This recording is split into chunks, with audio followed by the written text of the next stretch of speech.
I've never been one for birthday fuss. Yet here I sit at my kitchen table, surrounded by streamers and balloons in various shades of purple, my favorite color since college. 52 years old today. The thought catches in my throat like a fishbone. My fingers trace the edge of the tablecloth, a cream-colored one I bring out for special occasions. The grandfather clock in the hallway chimes 3 times, its familiar sound bouncing off walls covered with framed photos, most featuring 3 children at various ages, their smiles growing more confident with each passing year. The front door opens with a burst of April sunshine. Voices spill into the hallway, familiar, beloved. "Aunt Linda?" Chloe calls out, though she hasn't needed to announce herself in this house for years. "In the kitchen," I answer, smoothing my hands over my slacks. They round the corner together, Chloe and Brooke, identical in height but nothing else, flanking their brother Logan, who towers over them both. My heart swells at the sight. Logan clutches his camera, already lifting it to capture my reaction to whatever surprise they've planned. "Happy birthday!" they chorus, Brooke bouncing on her toes like she still does when excited, even at 25. Chloe places a small box wrapped in silver paper before me. "Open it," she urges, her eyes gleaming. Something in her expression makes my stomach flutter. "What have you 3 done now?" I ask, picking up the box. It weighs almost nothing. Logan adjusts his camera angle. "Just open it, Aunt Linda." I slip my finger under the tape, carefully unwrapping rather than tearing the papera habit from years of making things last. Inside sits a velvet jewelry box. Too large for a ring, too small for a necklace. "This better not be expensive," I warn, though my voice lacks conviction. When I lift the lid, I expect earrings. Instead, a folded check rests inside. I squint at the numbers, certain I'm seeing wrong. $45,000? My name printed in Chloe's neat handwriting. "What is this?" My voice comes out a whisper. Brooke kneels beside my chair. "It's for you." I don't understand. My hands tremble so badly the check flutters. Logan lowers his camera. There's a card. I hadn't noticed it, tucked beneath the check. A simple white envelope with my name. Inside, 3 separate handwriting styles fill the card with messages of love. But one line stands out in bold letters across the top. "For the mother who chose us." My vision blurs. I can't accept this. "You can and you will," Chloe states firmly, her nurse's voice leaving no room for argument. 3 equal shares from our first big bonuses. We've been planning this for years." Brooke wraps her arms around my shoulders, her photographer's hands strong and steady against my shaking frame. "You gave up everything for us, Aunt Linda. Everything." "I didn't." "You did," Logan interrupts, setting his camera down to join the embrace. "Remember that tiny 1-bedroom apartment? You gave us your bed and slept on the pull-out sofa for months." The memory floods back 15 years earlier, standing in the doorway of my sister's chaotic apartment. 3 children huddled in corners like frightened animals. Amber screaming into her phone at her latest boyfriend. Empty cupboards. Hollow eyes. I'd brought dinner that night. Stayed to help with homework. Returned the next day. And the next. "You moved to that bigger place just so we'd have somewhere to stay on weekends," Brooke continues, her voice thick with emotion. "Any decent person would have done the same," I murmur. Chloe shakes her head. "No, they wouldn't have. You worked overtime for years to cover everything we needed. Our first real beds. School supplies. Braces for Logan. The electric bill when Mom forgot to pay it," Brooke adds. "That first time I called you from school," Chloe says quieter, her eyes meeting mine. "Remember? When I was crying in the bathroom because Mom had been gone 3 days? How could I forget? That call changed everything. My careful weekend arrangement transformed overnight into full-time caregiving. Somehow I'd balanced work, 3 growing children, and the constant fear my sister would reappear to undo any stability I'd created. "You never asked for this," I say, looking at the check again. Logan's jaw tightens. "Neither did you. But you showed up anyway. Every single day. Even when Mom screamed at you that day," Brooke says, "when we turned 18 and chose to live with you permanently." The memory stings. Amber's face contorted with rage. "You've always been jealous because you couldn't have kids of your own." Her cruel words hurled like weapons. My quiet resolve as she stormed out. Logan following his sisters a year later. Amber blocking their numbers. Disappearing completely. "This doesn't begin to repay what you did," Chloe says, squeezing my hand. "But it's a start." I stare at the check, at their earnest faces, at the life we've built together. I never asked for anything in return, certainly not money. So why does this gift feel like both a blessing and a warning? And who is watching from the shadows as my life is about to change again? I post the photo of the check on Facebook before I can talk myself out of it. My fingers hover over the screen as I type. Proud beyond words of Chloe, Brooke, and Logan, humbled by their generosity. Nothing about the amount. Nothing that hints at the 15 years behind this moment. Just a simple acknowledgement of their kindness. The comments roll in immediately. Hearts, congratulations, questions I ignore about what they gave me. I close the app and set my phone face down on the kitchen counter. 20 minutes later, it buzzes. A text notification from a number I blocked 3 years ago. My coffee mug stops halfway to my lips. I know who it is before I tap to read it. The message appears like a snake slithering across my screen. "I see my babies are doing well. We should talk." My stomach twists into a tight knot. Amber. I set down my coffee with a shaking hand and open Facebook again. I haven't searched for her profile in years, not since she blocked the kids and disappeared after Logan chose to live with me. My sister's page loads with a profile picture I don't recognize. Amber smiling with professionally styled hair, wearing clothes I've never seen. I scroll down and freeze. Post after post about her children. Photos she's pulled from their public profiles. Statuses claiming pride in her nurse, her photographer, and her software engineer. Comments from people I've never met offering congratulations on raising such successful kids. The room tilts sideways. She's been watching them all along, creating a fictional history where she never abandoned them, where their achievements belong to her. The phone rings in my hand. A local number. My mother. "Linda?" Margaret's voice sounds older than the last time we spoke 2 years ago. "I saw your post about the children's gift. How generous of them." I press my lips together, waiting for what comes next. "You should call your sister," she says, her tone shifting to that familiar guilt-inducing cadence. "Family should stick together, especially when there's money involved." The wall clock ticks loudly in the silence that follows. "Mom, I need to go." "Linda." I hang up before she can finish. The phone immediately buzzes with another text from Amber. "Mom says it was quite a gift they gave you. Must be nice living off my children's success." My hands curl into fists. Living off their success? After years of minimum payments on credit cards maxed out for school clothes, birthday presents, and braces? After vacations I never took and promotions I couldn't accept because they required travel? The doorbell rings. Through the peephole, I see Barbara's familiar silhouette, a bottle of wine in one hand. I open the door to find her concerned face and Frank standing behind her, his gray hair wind-tousled.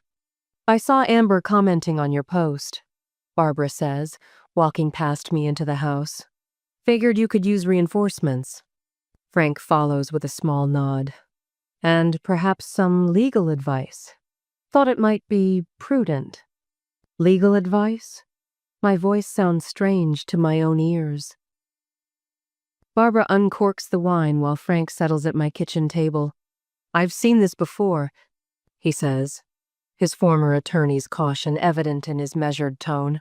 "Money changes things, brings out the sharks." My phone buzzes again. Chloe's name appears on screen. "Aunt Linda? Mom just messaged me on Instagram. Did you know she's been following us?" Before I can answer, another call beeps through Brooke this time. The evening dissolves into a blur of calls and messages. My coworker Diane texts that my sister came to the clinic asking for me. Logan reports a friend request from Amber on every platform. My cousin reveals she's been keeping Amber updated about the kids for years. Later, alone in my darkened kitchen, I listen to the voicemail Amber left while I was talking to the kids. Linda. Her voice oozes sweetness that turns my stomach. "Those kids owe me. I carried them. I raised them until you manipulated them against me. I deserve a share of whatever they gave you. 20,000 should cover it. Call me to arrange payment." I drop the phone like it's burning my fingers. The next morning, I arrive at work to find my boss waiting. "Your sister was here again," she says quietly. "I told her you were in meetings all day." By afternoon, my cousin calls in tears. "Aunt Margaret says you're manipulating the kids for their money. She's telling everyone who'll listen." At the family potluck that Sunday, the first I've attended in months, Amber appears like a ghost from the past. Conversation stops as she walks straight toward me. "There she is," she announces, voice carrying across Aunt Ruth's backyard. "The sister who stole everything from me." Eyes turn my way. Some sympathetic, others curious, a few suspicious. Later, Frank shows me what he found online. Amber's bankruptcy filing from last year. A foreclosure notice. Collection agency reports. That night, I check my voicemail one last time before bed. "You'll regret keeping what's mine," Amber's voice hisses through the speaker. "Those kids, that money, all of it should have been mine." As the family I once knew turns against me, I face a choice: fight for the truth or surrender to keep the peace. But there's one piece of evidence Amber doesn't know exists, something that could change everything. The question isn't whether I have it, but whether I have the courage to use it. My hands shake as I gather my purse from the passenger seat. Through the windshield, I spot Amber waiting by the entrance of Cornerstone Coffee, her hair freshly colored and styled in a way that screams expensive salon. I take 3 deep breaths, just like I taught Logan to do before his baseball games when the pressure built too high. She sees me approaching and waves with exaggerated enthusiasm, as if we're long-lost friends reuniting instead of sisters who haven't spoken in 7 years. The last time I saw her, she called me a barren, jealous thief. "Linda." She stands to hug me. Her perfume smothers me, something floral and much too strong. You look exactly the same." Not a compliment. I slide into the wooden chair across from her, keeping my purse in my lap rather than hanging it on the chair back. "Hello, Amber. I took the liberty of ordering you a Kai tea latte." She gestures to the steaming mug in front of me. "You still drink those, right?" I haven't had chai in years, but she wouldn't know that. "Thank you." "So," she begins, leaning forward with practiced sincerity, "I've missed you. Missed the kids, too. They're adults now," I say quietly. "Not kids anymore." Amber waves her hand dismissively. "They'll always be my babies." The words twist in my stomach. Babies she left hungry. Babies she forgot at school. Babies who jumped when doors slammed. I sip the chai to keep from speaking too quickly. "I saw Chloe's post about her graduation," she continues. "Chief resident. And Brooke's photography exhibit. I keep tabs on them, you know. Logan's a little harder to track online. Always was my quiet one." My quiet one. I grip the mug tighter. "Look, Linda. I know things got heated years ago. Her voice drops to a theatrical whisper. We both said things we didn't mean. I didn't say anything that day. I stood silent while she screamed and pointed and finally stormed out, slamming my front door so hard that a framed photo of the twins' 16th birthday fell and cracked. I'm not here to rehash the past, I tell her, setting the mug down. What do you want, Amber? Her smile falters slightly before reassembling itself. Direct as ever. Fine. She pulls a folded paper from her purse. I've been thinking about the kids' futures. Their inheritance. Inheritance? From me, she clarifies, sliding the paper across the table. I'm their mother. I unfold what appears to be a handwritten settlement proposal. My vision tunnels as I scan terms like maternal rights, percentage allocation, and family reconciliation fund. At the bottom, a figure, $20,000. You want me to pay you $20,000? The words taste metallic in my mouth. It's only fair, she shrugs, sipping her latte. They're giving you all this money, but I carried them for 9 months. Twice, in the twins' case. Yesterday, Frank sat at my kitchen table, reviewing receipts I'd kept for 15 years. School supplies, doctor co-pays, clothes, sports equipment, prom tickets, college application fees. The calculator total, $189,436, not counting the second bedroom I maintained for 7 years before they moved in permanently, or the countless nights of lost sleep. The money was a gift. I fold the paper and slide it back. The children are adults. They've made their choices. Because you poisoned them against me. Her voice rises slightly. A man at the next table glances over. I think of the journals stacked in my closet. 13 volumes documenting everything from first tooth losses to driver's license tests. The good, the bad, the mundane miracles of watching children grow. Not for this moment I never imagined needing to prove my devotion, but because someday they might want to know their own history. I never spoke against you, I say truthfully. Not once. Then why did they choose you? She leans forward, mask slipping. Those ungrateful brats owe me everything. Their very existence. The elderly couple 2 tables over stop their conversation, heads turning toward us. I stand up, surprisingly steady. Thank you for the tea, Amber. I need to go now. Sit down, she hisses. We're not finished. We are. I gather my purse. I won't apologize for loving those kids. Her chair scrapes against the floor as she jumps up. You think you're so perfect, don't you? Saint Linda, the childless savior. You have no idea what I've been through. I pause, one hand on my chair back. Neither do they, because you weren't there to tell them. How dare you? Her voice rises to a shout. After everything I've done for. Miss. The barista approaches, concern etched on her young face. Is everything okay over here? Fine, I murmur, stepping away from the table. She's trying to steal my children's money. Amber bounces to the now silent coffee shop.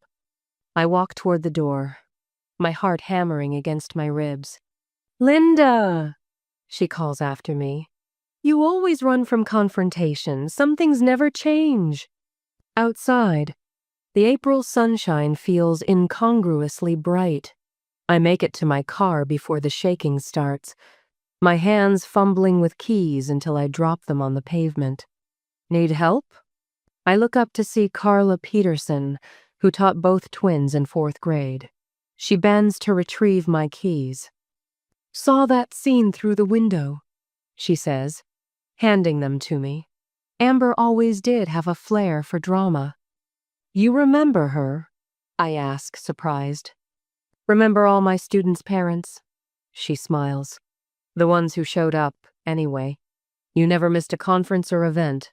For any of those 3? My phone buzzes in my purse. Frank, how did it go? Then Barbara, lunch at my place. No arguments. I've gathered reinforcements. Before I can respond, another message appears from my boss. Take all the time you need. We've got you covered here. And finally, in the group text, the children share with me, we stand with Aunt Linda, always. I look up at Carla, who waits patiently beside my car. Are you busy for lunch? Not anymore, she says firmly. As I drive us to Barbara's house, I remember something Chloe once said during her first year of college, after acing an ethics exam she'd worried about for weeks. She called me at midnight, voice bright with triumph. You taught us that truth always has its day. Now, that day is coming, and Amber has no idea what's waiting for her. Would the truth be enough to end this once and for all? I glance at Carla in my passenger seat, then at my phone where messages of support continue to appear.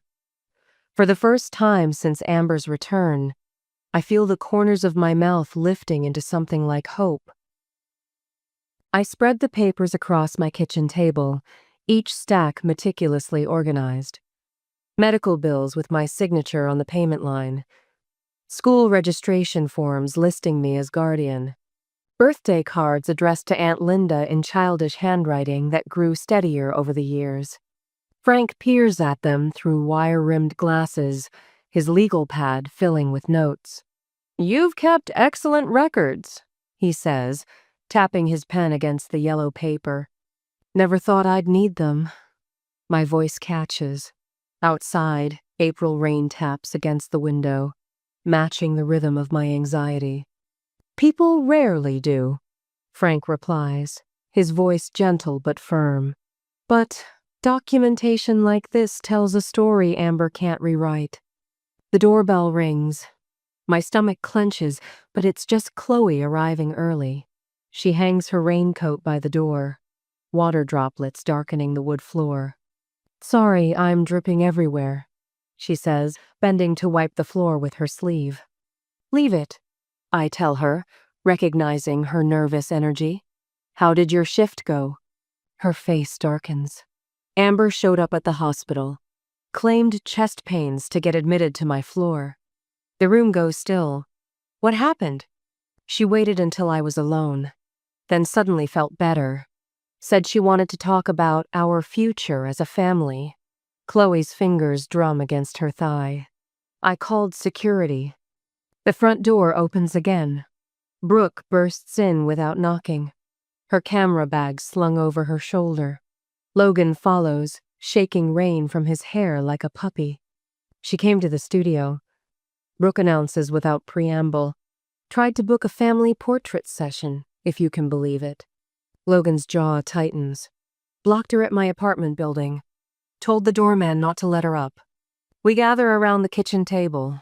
The evidence of our lives together spread before us. 4 mugs of coffee steam in the cool air. This feels like a war council. She's getting desperate, I say, pulling a folder from beneath the others. This came yesterday. Inside, a printout of an email Amber sent, threatening to expose unspecified family secrets if I don't convince the kids to share their blessing. Her finger must have slipped on the send button, carbon copying my entire contact list, including my boss and several neighbors. Classic Amber, Logan mutters. Can't even blackmail properly. Frank adjusts his glasses. We should discuss your options. We've already decided, Chloe says, her nurse's voice leaving no room for argument. She places a small video camera on the table. We're telling our story. All of it. My heart pounds. Are you sure once this is public? It was already public the moment Amber started her campaign. Brooke interrupts. Her photographer's eye surveys the room, likely framing our story in her mind. We're just providing the actual footage. I've spent 15 years protecting these children, shielding them from their mother's chaos. The thought of them exposing their wounds publicly terrifies me. Logan places his hand over mine. We're not children anymore, Aunt Linda. For hours, we sit at that kitchen table. One by one, they speak their truth into the camera. Chloe describes sleeping in her clothes in case they needed to leave quickly. Brooke recalls birthday parties Amber promised but never delivered. Logan's voice breaks when he recounts waiting outside school for hours, long after other parents had collected their children. I tell my part too. The late-night calls, the empty refrigerator I'd fill each week, the school conferences where I sat alone, explaining to teachers that their mother was unavailable. We finish as afternoon fades to evening. My throat feels raw, my eyes burn. But something else burns too, a fierce certainty that we've done the right thing. It's done, Logan says, stopping the recording. My phone pings with a notification. Barbara has sent a link to a GoFundMe page Amber created this morning. Help a mother reclaim her stolen inheritance. We gather around my screen, reading Amber's manufactured tale of woe. According to her, I manipulated her children during a vulnerable time, ultimately stealing both their affection and their money. The comments, Brooke whispers. I scroll down, bracing for public judgment. Instead, I find a flood of support. Linda Carlson coached my son's baseball team when no other parent volunteered. She never missed a game even though her nephew was on a different team. Miss Carlson sat with my daughter at the hospital when I couldn't get off work. She wasn't even related to us. Linda bought my twins' school supplies anonymously every September. She thought no one knew. Teachers, coaches, neighbors, people I barely remember helping years ago. They all remember me. This is backfiring spectacularly, Frank says with quiet satisfaction. My phone rings again. Margaret's name flashes on the screen. The first time she's called directly instead of leaving manipulative voicemails. I put it on speaker. Linda? Her voice sounds brittle. Perhaps we should discuss this situation privately, family to family. Logan snorts. Chloe raises an eyebrow. Brooke stifles a laugh. I am discussing it with my family, I reply, looking at the three faces that matter most. They're sitting right here. Later that night, after everyone leaves, I sit alone scrolling through the comments still flooding Amber's fundraiser. Someone has reported it for fraudulent claims. The page disappears as I watch. On impulse, I open my photos and find a picture from years ago twins' 12th birthday. They're blowing out candles on a homemade cake, Logan photobombing from behind. My arms encircle them all. I post it with a simple caption. Some families are born, some are chosen. I'm grateful every day for the family that chose me. Within minutes, my quiet corner of social media explodes with hearts and supportive messages. My phone buzzes with a text from an unknown number. Amber's boyfriend, now ex-boyfriend, according to his message. He wants me to know he had no idea about the children's true story. The cracks in Amber's facade are spreading. I close my laptop, suddenly exhausted but strangely peaceful. The truth is finally emerging, and I think the worst might be over. But I've underestimated Amber before. She's always been willing to burn everything down rather than admit defeat. What will a cornered woman with nothing to lose do next? And am I prepared for the final confrontation? The grandfather clock chimes in the hallway, a steady reminder that time moves forward, even when we're afraid of what comes next. I stand in Margaret's driveway, keys clutched in my palm so tightly the metal bites into skin. Behind me, 3 car doors slam in quick succession. You don't have to do this, Chloe says, adjusting her white coat. She came straight from the hospital, still wearing her professional armor. Logan towers beside her, camera bag slung over one shoulder. We can still leave. No. The word comes out steadier than I feel. Some things need facing. Brooke links her arm through mine. Then we face them together. Margaret's colonial house looms before us, the gathering place for every holiday until Amber's final explosion 3 years ago. Yellow light spills from windows onto manicured bushes. Cars line the circular drive. Everyone came to witness the reckoning. Ready? I ask, though none of us truly are. The front door opens before we reach it.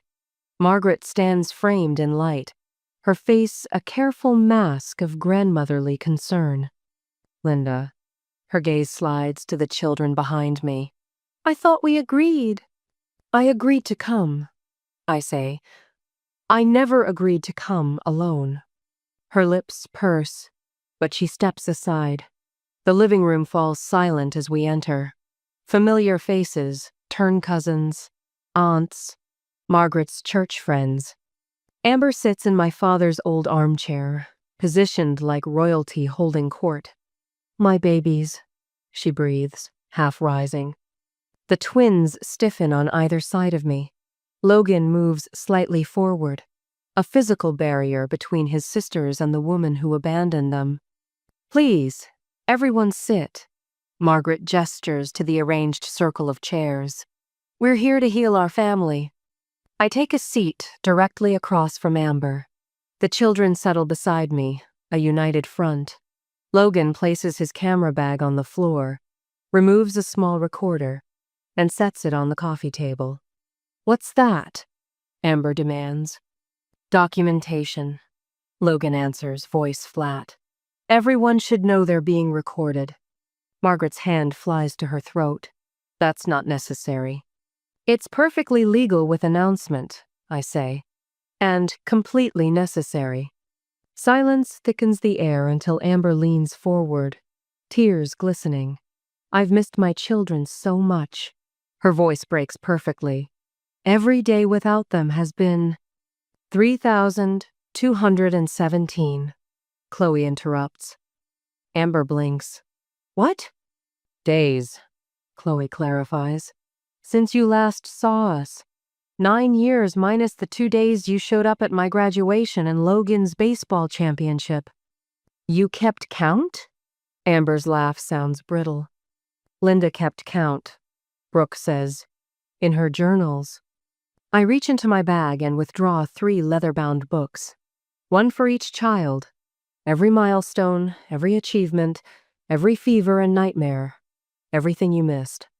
Margaret rises shakily. We're not here to assign blame. We're family. We forgive and forget. Forgiveness requires acknowledgement, I say. Has Amber acknowledged abandoning her children? Or stealing their support checks? Or leaving them alone for days without food? The room stirs uncomfortably. Cousin Betty studies her hands. Uncle Paul suddenly finds the ceiling fascinating. She's exaggerating, Amber says, waving dismissively. And regardless, they've turned out fine. Look at them, successful, wealthy. That money they gave you. Her eyes harden. Family shares blessings. I almost laugh. Is that what this is about? Not 9 years of absence, but $45,000? There are family secrets you wouldn't want exposed, Linda. Amber's voice drops to a threatening whisper. Things nobody knows about you. The old fear rises the need to keep peace, to protect everyone from unpleasantness. But it dissolves when I feel Chloe's hand cover mine. I stand slowly. I kept your children fed when there was nothing in your cupboards. I attended every parent-teacher conference while you were finding yourself with different men. I worked overtime for Chloe's med school applications, Brooke's first professional camera, the emergency room bill when Logan broke his arm skiing. Each child rises beside me, one by one. Aunt Linda helped me write my personal statement for medical school, Chloe says, her voice carrying the quiet authority she uses with difficult patients. She saved for 6 months to buy my first real camera, Brooke adds, then drove me to every sunrise shoot, no matter how early. When I broke my arm, Logan continues, she sat with me all night in the ER, then rearranged her entire schedule to drive me to physical therapy twice a week. I open the journals, placing them on the coffee table. Here's the evidence. 9 years showing up, of being there. Beside the journals, I lay out old bank statements, school photos, birthday cards the children made me, a folder of letters sent to Amber that came back unopened. Amber's face contorts, the mask slipping. "You were always just the backup mother," she spits. The consolation prize nobody wanted. The words hang in the air, the final cruelty laid bare for all to witness. "No," Chloe says, her voice clear and strong. "She was the only mother we had. The only one who wanted us," Brooke adds. "The only one who stayed," Logan finishes. Tears slide down Margaret's cheeks as 9 years of willful blindness crumble. The family sits stunned by truths laid bare in their carefully maintained fiction. I gather the journals and photographs. The children collect the evidence of our shared life. "We're done here," I say simply. We walk out together, steps in perfect rhythm, leaving behind the house where lies lived so comfortably for decades. The night air feels clean in my lungs. As we reach the cars, I wonder if freedom from the past can truly heal wounds this deep. And what will I build with this unexpected second chance? Purple streamers flutter from the ceiling fan, casting dancing shadows across faces that have grown more familiar to me than my own reflection. At 53, I'm a year older and miles wiser, seated at a cherry wood table that bears none of the scars of my old kitchen set. "To Linda," Chloe raises her glass, the engagement ring on her finger catching the afternoon light. "Not just to another trip around the sun, but to new horizons." Behind her, Logan adjusts his camera on a tripod while his girlfriend Amanda arranges plates of finger foods. Brooke and her partner Sam hang the last of the decorations of banner reading "Happy Birthday Mom" in hand-painted letters. "You're making too much fuss," I say, but my protest lacks conviction. The envelope in my hands contains retirement projections based on the careful investments I've made over decades. Not rich by any measure, but enough. Finally, enough. "Open it already," Logan urges, the same impatience he showed as a child when waiting for Christmas morning. I slide my finger under the flap. "I've been thinking about that cross-country trip." "The one you've been planning since we were kids?" Brooke asks, settling into the chair beside me. "The National Parks tour?" "Yellowstone first," I nod, unfolding the papers. "Then Zion, Grand Canyon." "Alone?" Frank asks from across the table, his question hanging soft in the air between us. After a year of coffee dates and gallery visits, the word carries weight beyond its single syllable.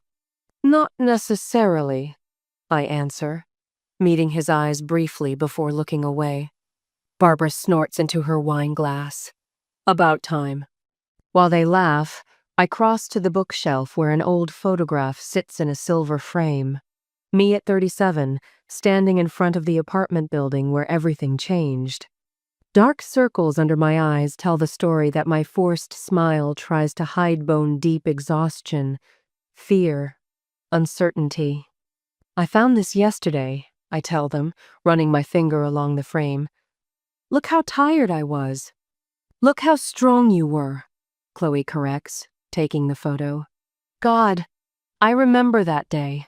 You'd worked a double shift to afford the security deposit. Worth every minute," I whisper. Brooke appears at my side, arms sliding around my waist.